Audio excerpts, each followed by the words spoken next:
Pocket Prize Fighter!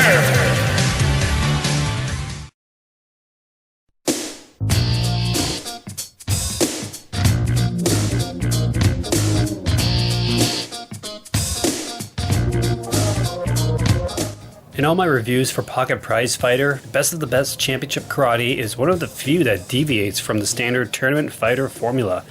The last time we saw this was in Episode 7, Metal Masters, and that cart did alright.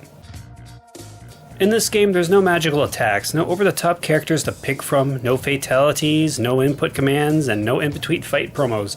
All the flash and sizzle that makes a fighter unique is not present here. So, what do we have exactly?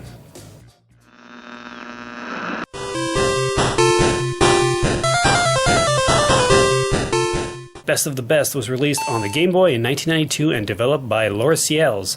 They were a French development team that made a buttload of computer games, as well as all the home console ports of this game ranging from the NES, SNES, Mega Drive, and much more. And don't let the name fool you. Even though it says karate, this is totally a kickboxing game. And apparently the developers were fans of the Van Damme movie Kickboxer because the very first opponent you face is Song Po, a play on the villain Tong Po from the movie. There's no real story to this game. We assume the role of a nameless fighter, scratching and clawing up the ranks to get a shot at the world title. And along the way, you'll receive special invitations to challenge underground fighters in a Kumite. What's a Kumite? Watch Bloodsport. Okay, USA. Okay, USA. Just kidding. It's basically a full contact, no holds barred fight. But we're getting a little ahead of ourselves.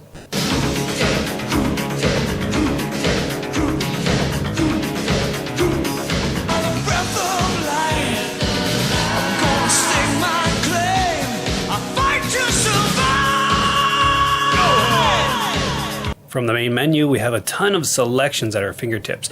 We can check out our earnings and awards, select our moves, more on that later, load and save a password, name our fighter, preview the next match, see our physical traits, enter a match, select our opponent, and we can train.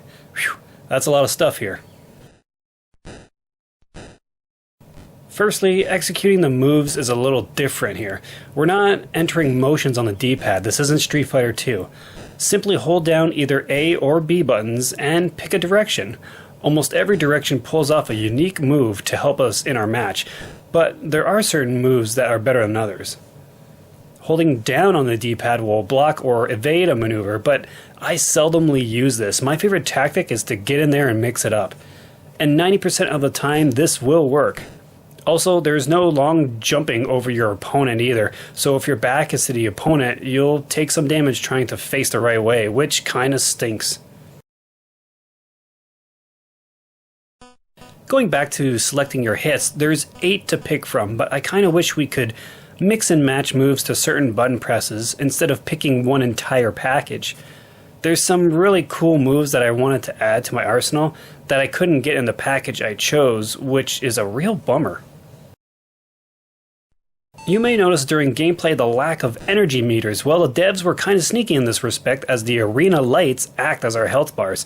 The dimmer the lights get means the closer you or your opponent are to being knocked out. Pretty cool actually to integrate it into the background. Also, there's a little arrow underneath your player indicating which fighter you are. Trust me, this does help when you're trading blows in close quarters. Controlling the character is a little sluggish at first. You'll have to wait for like a second, it seems, before your input is registered. Not a real problem once you put a little time into it and get the feel of the game, but just letting you know there is some input lag here. But really, this game is all about distance. See, most of your attacks will be more effective at a certain range, so you'll want to remember where specific punches and kicks are to really dominate on the outside or the inside of a fight. Okay, I'm sure you've noticed it by now, but one of the highlights of Best of the Best are the graphics. Just look at this game in motion. It's very impressive what they did here, as the animation is incredibly smooth and all the moves look outstanding. The arena itself looks detailed, and you can see the silhouettes of some of the people in the front row. It's pretty damn good, but a shame we only get to fight here in the Kumite pit, which is, well, it's a pit fighting arena with torches, nothing really else. It also stinks that every fighter, and I mean every single one from top to bottom, are identical. No variation or anything. You just keep fighting the same looking guy over and over again, which kind of sucks. Speaking of sacrifices, oh boy, the music. They sacrifice the music because there's barely anything to listen to. Certainly nothing during a fight. Whatever tracks we do get are okay, but a little grating on the ears, to be honest.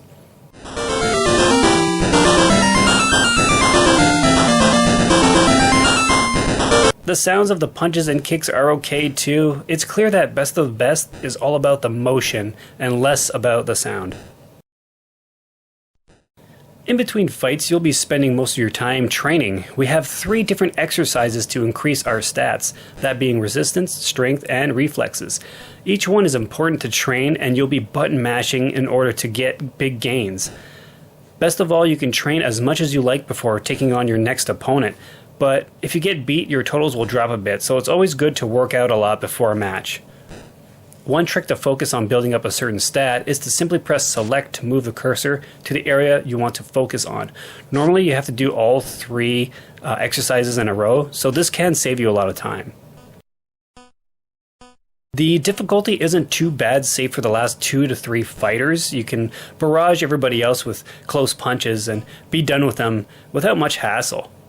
The last ones, and especially the Kumite fights, you'll need to be a little bit more careful and mix up your attacks a bit. And that last gauntlet of Kumite fights can be a drag, since you can't lose a single fight. If you do, you'll have to reload your password before the world title fight and do it all over again. What a pain that was, to be honest with you. Overall though, Best of the Best is an interesting game. While there's only one mode to play, generic same-looking fighters, hardly any music, and 2 areas to fight in, the game plays well, has incredibly fluid animation for a handheld game, and is surprisingly addictive. The hits and knockouts are very satisfying, and there's a ton of move variety to choose from. I really enjoyed Best of the Best Championship Karate, and if this looks like something you might enjoy, I say give it a try. PriceCharting.com has it listed around $8, so geez, you really can't lose at that price, can you?